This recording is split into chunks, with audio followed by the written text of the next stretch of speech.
Now, ara tenim el Brian Rosa. Brian Rosa també és de llengua anglesa. Ell és oriünd dels Estats Units. És investigador al Marie Sklodowska-Curie del Departament d'Humanitats de la Universitat Pompeu Fabra. De formació és Sociologia, Planejament Urbanístic i Geografia. És coeditor amb el senyor Christopher Linder del llibre The Construction the Highline. Actualment està estudiant i investigant el post-industrial transformació de Barcelona. Endavant, Brian. Moltes gràcies. Y gracias por la oportunidad de hablar con vosotros. First, many thanks to the COAC and ADIPA for inviting me to speak with you today. I would like to say I'm quite interested in the theme of industrial heritage, also beyond this specific case of the High Line, and I have started a 3-year project funded by the European Commission that is looking at heritage and post-industrial transformation in Barcelona and also Manchester and the Ruhr. So I'm very interested in your observations as well, Iñaki and Sasha.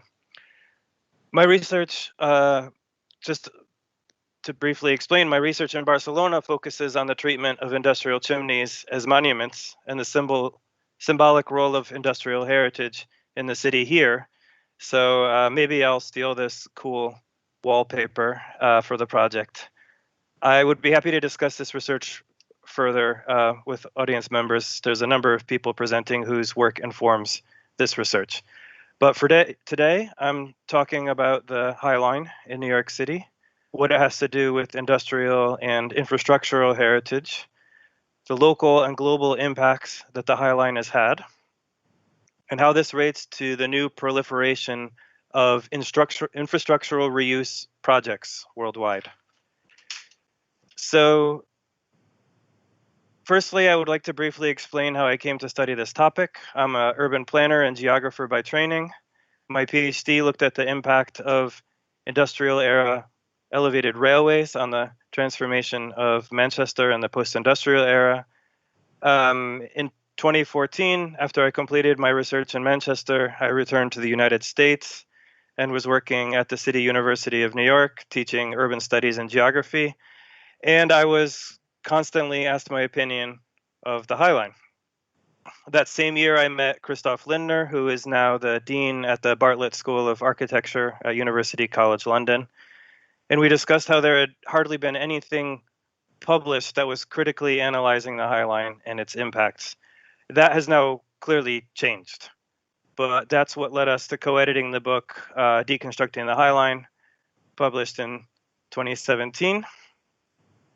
So the book explores the impacts of the High Line we're having on New York City, and indeed on a variety of projects worldwide that have come to be known as infrastructural reuse. The few academic studies and coverage in design publications and the news media, both domestically and internationally, were overwhelmingly celebratory. However, knowing the decision-making process that led to the creation of the High Line, the gentrification that was underway in the area surrounding it, and the future transformations planned for the surrounding area, we thought it was important to explore some of the issues surrounding the creation of this high-profile new public park. The book still remains the only publication which takes this sort of critical multidisciplinary look at the High Line. So it focuses on the elevated park's impacts, both local and global, with special emphasis on concerns regarding environmental gentrification and entrepreneurial urbanism in an era of rising inequality.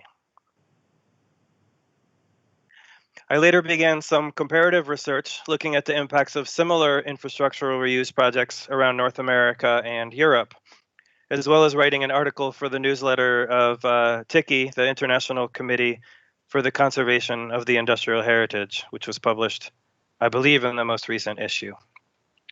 So I'll try to synthesize some of the findings of these different projects as are relevant to the theme of paisajes industriales. Starting off with the short history of the High Line. So the viaduct constructed to carry the New York Central Railway along the west side of Manhattan was not constructed until the 1930s, which was late for an elevated railway infrastructure in New York City or in cities in general. It was built as part of the West Side Improvement Plan since the railway had previously been operating at street level and was notorious for causing pedestrian fatalities. So here you can see some promotional materials for the creation of the railway.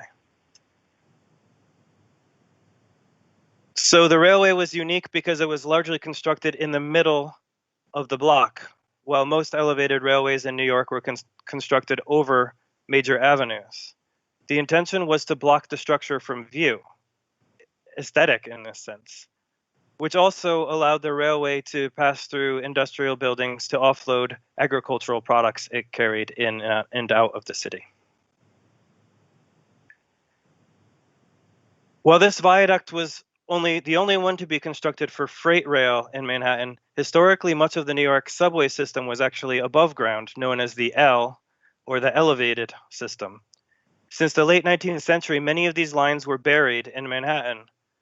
Though those of you who are familiar with New York City will know that much of the subway system outside of Manhattan still runs on elevated tracks to this day. And I found this photograph quite interesting from the archives of the Museum of the City of New York. I think it raises some interesting questions about aesthetics, about memory, about heritage. This is an image of a street parade commemorating the dismantling of the last remaining L in Manhattan, or at least below Harlem, on 3rd Avenue in 1955. And I ask what it means that in a matter of decades, New York City went from holding parades celebrating the removal of railway viaducts to local groups fighting against the dismantling of another viaduct.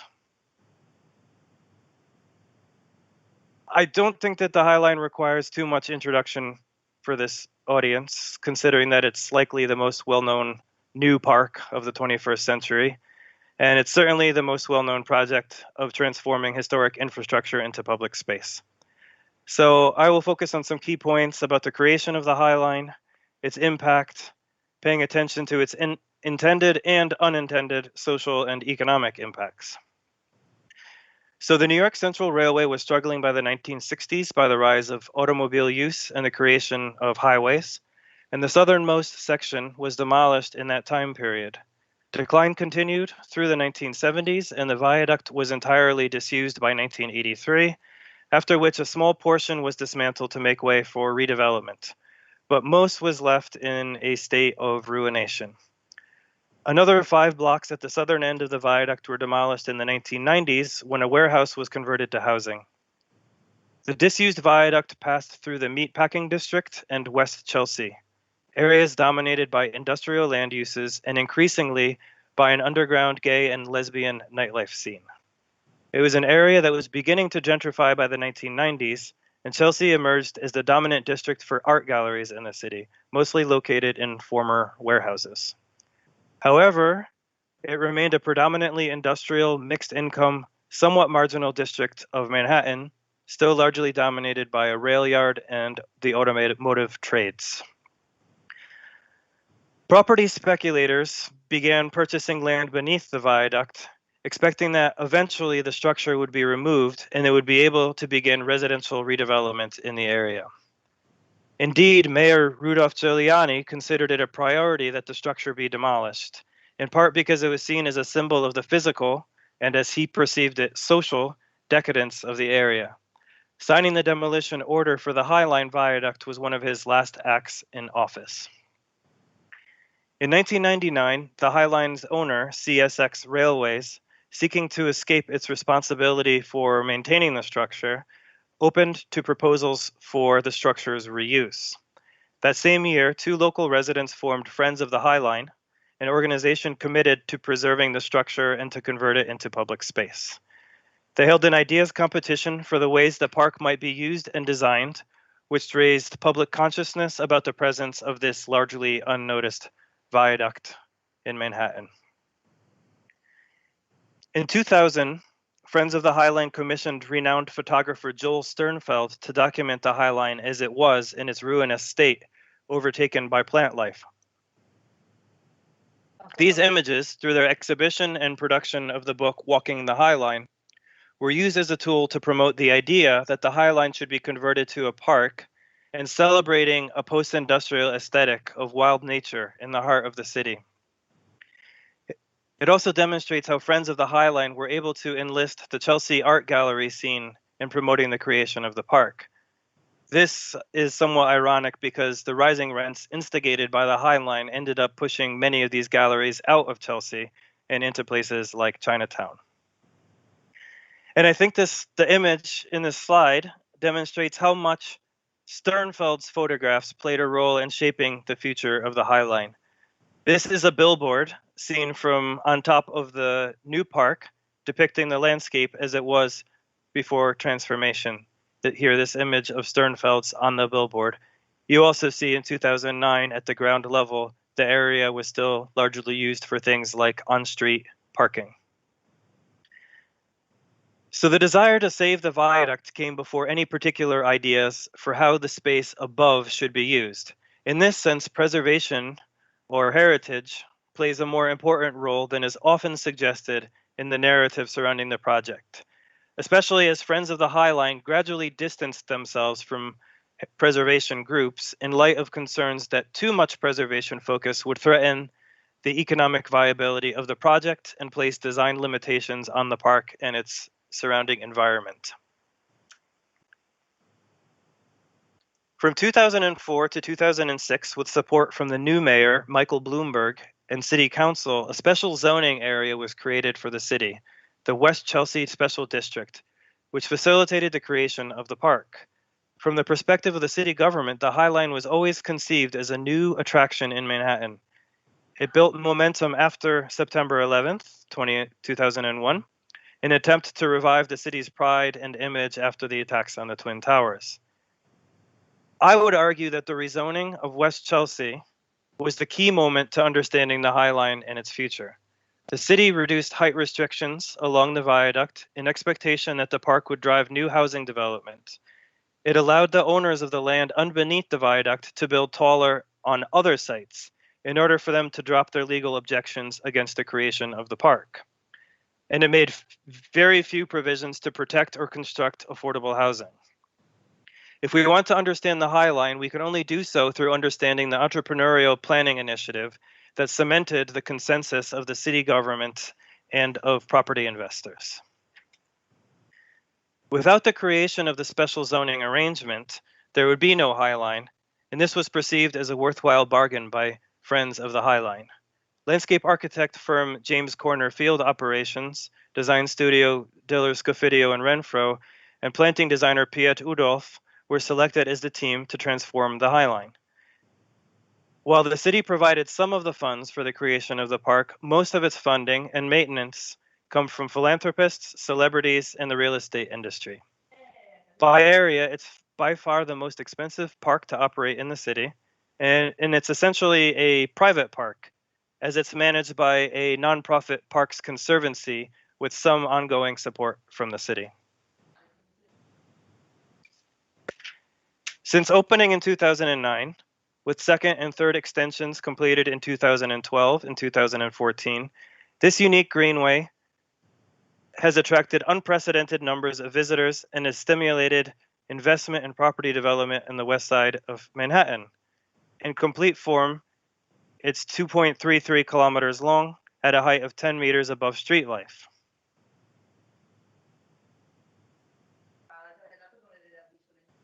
The creation of the park was inspired by the Promenade Plantée of Paris, completed in 1993 on top of a railway viaduct, and Italian Passeggiata, essentially an equivalent of Catalan Rambla, a cross between a linear promenade and a plaza or public space.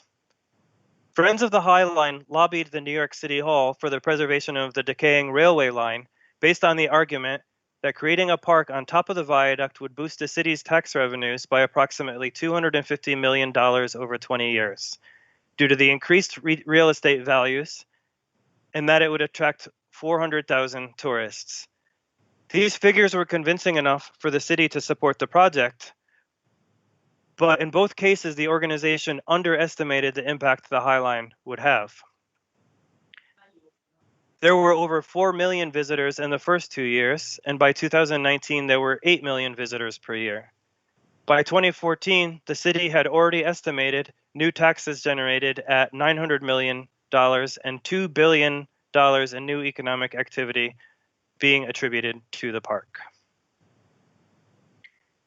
The High Line has stimulated public interest in landscape design while simultaneously reintegrating an industrial ruin into the everyday life of New York City.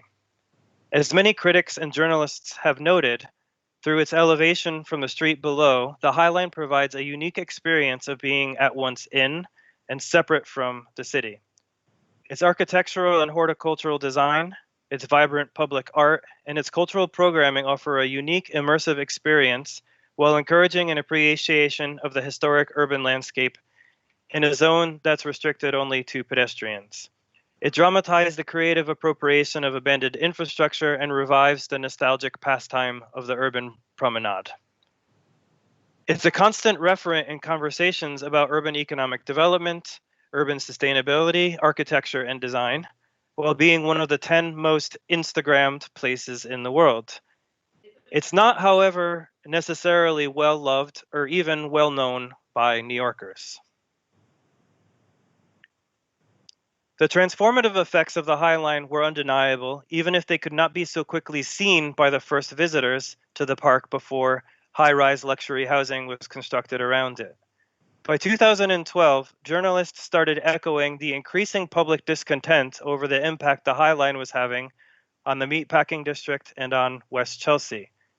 In an editorial for the New York Times in 2001, the author Jeremiah Moss called the High Line, quote, Disney World on the Hudson, end quote, and complained that it had become, quote, a catwalk clogged by tourists and a catalyst for some of the most rapid gentrification in the city's history, part of Bloomberg's administration's creation of a new upscale corporatized stretch along the High Line. Gone entirely will be regular New Yorkers, the people who used to call this neighborhood home, but then the High Line was never really about them, end quote. I attribute this initial lack of criticism in part to the fact that the results of the city's rezoning of the surrounding area could not yet be seen, and because it gradually became more and more of a tourist attraction.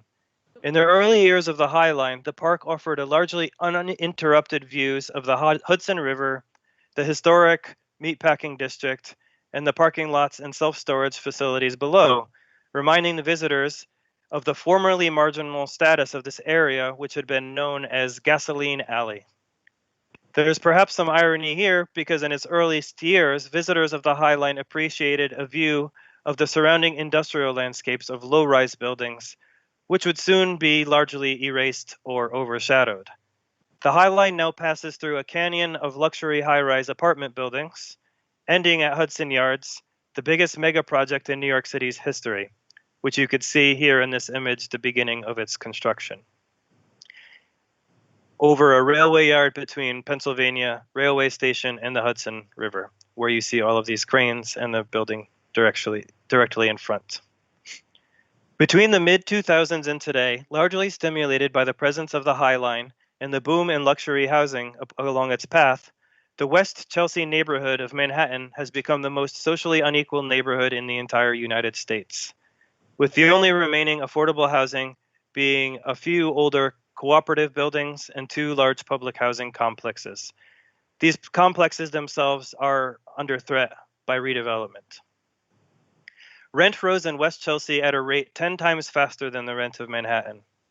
The extremes of gentrification were depicted in the 2015 HBO documentary called Class Divide, which follows teenagers who attend an exclusive private school called Avenues, costing over $40,000 per year, and contrasting their lives with teenage tenants of the public housing directly across the street, where the average household income is $21,000 a year.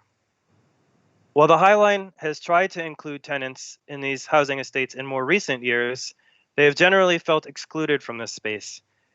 It's more welcoming to international tourists between museum visits than it was to the people who lived directly across the street.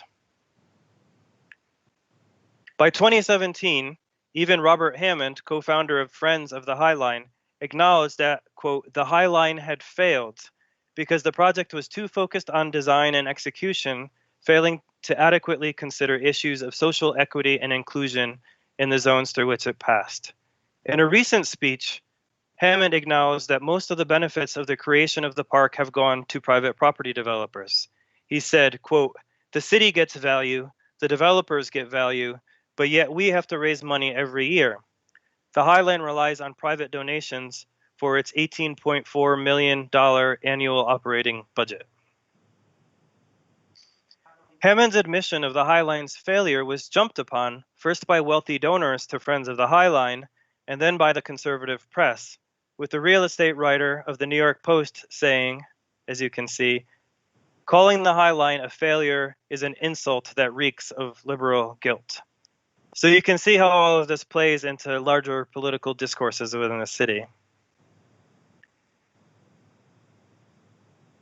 So here's one article from the Council on Tall Buildings and Urban Habitat about the High Line effect, written by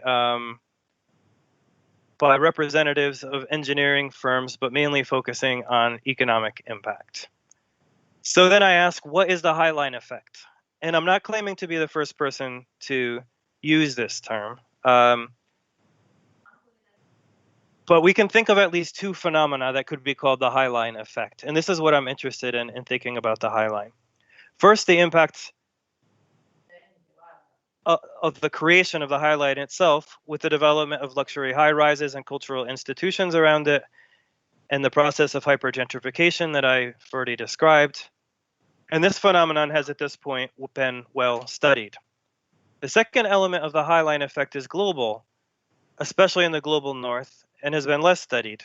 As other cities throughout the world see the success of the High Line as a conversion of an urban viaduct into a linear public space, with success being predominantly depicted in terms of stimulating real estate development and boosting tax revenues, as many as 100 different projects have been proposed. And already, I would say probably 6 or 8 High Line inspired projects have already been completed. New York's High Line has become the blueprint, but High Line is no longer simply a proper noun. It has become a generic term for a typology of new urban space. You can see here in the slide from an article from The Guardian in 2017, highlighting 5 of the best High Lines. And here you can see High Line is written as one lowercase word. So again, I'm saying in public discourse, to a large extent, the High Line is no longer a proper noun anymore. It's just a type of space. As a result of Friends of the High Line's realization that they had not adequately considered issues of social inclusion and gentrification, and in light of proliferation of similar projects beginning to appear, Robert Hammond created the High Line Network. Taken at its face value, the High Line Network focuses on reclaiming underutilized infrastructure and reimagining it as public space, or alternatively, transforming underutilized infrastructure into new urban landscapes, as they describe it, with a focus on North America. It's unclear how much of this is driven by opportunism, but what has been clear so far is that infrastructural reuse projects in the US and Canada are clearly driving gentrification, and that is often the point. Without strong private sector support, driven by the desire to increase property values, these initiatives simply could not occur in the context of most of the United States. So I'd like to end with some comments about the High Line and its impacts as they relate to the theme of industrial landscapes more broadly, especially in cities experiencing strong redevelopment pressure. I won't mention it here, but I've also been thinking about the Jardins de la Rambla de Sants here in Barcelona, which is right near where I live. Notably, if we look back at the history of initiatives to save the High Line viaduct since its proposed demolition in the 1980s, they began with friendliness with community and heritage groups and antagonism with real estate interests. the end result was largely the reverse. It has alienated or displaced many local residents and commercial activities and become the city's primary showcase for luxury housing, rising along the viaduct and enclosing the unique views the park had revealed. When we consider the High Line and its implications within larger processes of urban transformation, it makes little sense to consider the park's successes and failures without acknowledging its relationship to larger processes of entrepreneurial, neoliberal, and cultural-led urban restructuring, all trends which are associated with making urban spaces unequal and exclusionary. In this regard, the High Line needs to be understood as being deeply site-specific, while at the same time indicative of larger processes of urban change and new trends in the revalorization of urban infrastructure through landscape design. It also needs to be understood through the lens of industrial heritage preservation, even if High Line itself has a shaky relationship with preservationist groups. It has been applauded by organizations such as the Cultural Landscape Foundation as a, quote, triumph of preservation in the transformation of historic landscapes to meet contemporary human needs. While local groups such as the Greenwich Village Society for Historic Preservation have decried the impact that the redevelopment stimulated along the High Line as the widespread erasure of the built heritage through demolition and the gradual blockage of views onto the historic landscape. New research is starting to emerge in relation to concerns about High Line projects and social equity. A new report has just been published by Alessandro Rigolin and John Christiansen called Greening Without Gentrification, Learning from Parks-Related Anti-Displacement Strategies Nationwide, which examines 19 U.S. cities where 27 parks developments are underway, many associated with the High Line network. Of these cities, half have taken concrete actions to mitigate displacement or fight inequality, while others have not.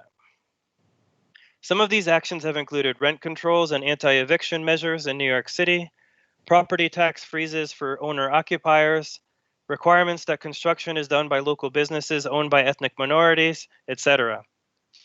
And here in Catalonia, the Barcelona Urban Environmental Justice Lab, led by Isabel Angelovsky, is working on a variety of research projects around green gentrification and ways that cities can be made more sustainable without displacing vulnerable populations.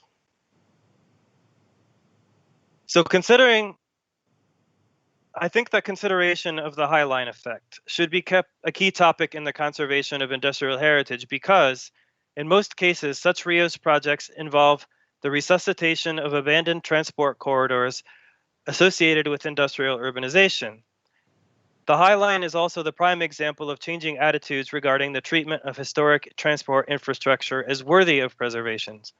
To various degrees, infrastructure reuse projects are conceived as heritage projects, based on adaptive reuse. Each case wraps built heritage in debates around the relationship between preservation and gentrification, since railways have historically defined industrial and working class areas on urban peripheries.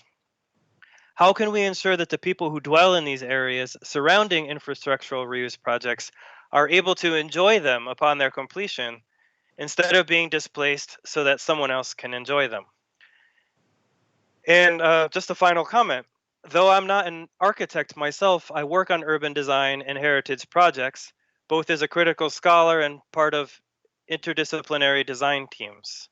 Architects and urbanists more broadly play a central role in designing the public realm of our cities, but they do so in the service of clients who provide the program and finance the projects.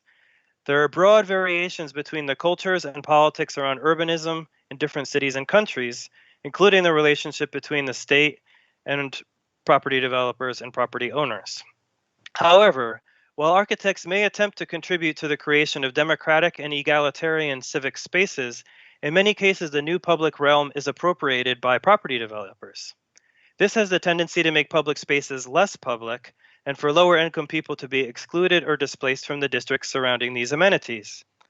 So I think this is a central concern regarding the High Line effect. Sometimes gentrification is the intended effect of the provision of new public and green spaces, or heritage-driven redevelopment, while other times it's a side effect But addressing displacement requires closer collaboration between planners, designers, and policymakers, and community activists to proactively address these concerns. Thank you.